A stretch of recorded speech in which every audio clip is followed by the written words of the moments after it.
sight and sound are processed by the same part of our brain. So if you overload your presentation with complex visuals and graphics, it can mean that your audience is less likely to pay attention to what you're saying. Hi, my name is Akriti and I'm a project manager here at IG. Today I'm going to be talking about the psychology of slide sequence.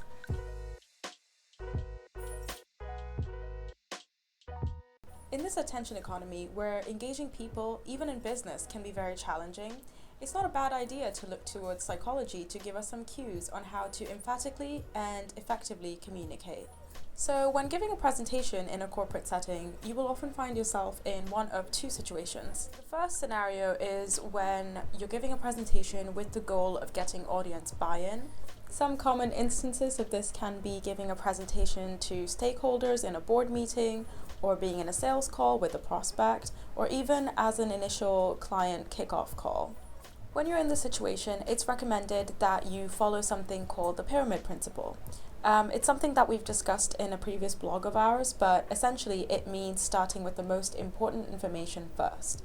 You should then follow that up with more insights, details, and context, and finally substantiate it with data and analysis. That should be the hierarchy of information in your presentation. So from that structure, you can see that the pyramid principle suggests that we reverse the typical logical flow of information. So instead of building up to the solution, you start with the solution first. But there is actually some psychology behind this, a concept called the serial positioning effect. This is a concept in psychology that says that people are more likely to remember the first and the last thing that you say. So by putting the most important piece of information at the beginning of your presentation and then reiterating it in your conclusion, there'll be a higher chance that people leave it with that information at the forefront of their minds. So if the goal of your presentation is to try and get your audience to make a decision, another helpful tip is to avoid complex visuals. This is because sight and sound are processed by the same part of our brain. So if you overload your presentation with complex visuals and graphics, it can mean that your audience is less likely to pay attention to what you're saying. And if you're trying to get them to make a decision, it's really important that they listen to what you're actually saying. So the second scenario that you might find yourself in when you're doing a corporate presentation is one where you already have buy-in from your audience. So this could be an internal meeting or a conversation with a colleague even. Usually the goal in presentations like these is to inspire, align, and motivate the team around a new project or a shared goal.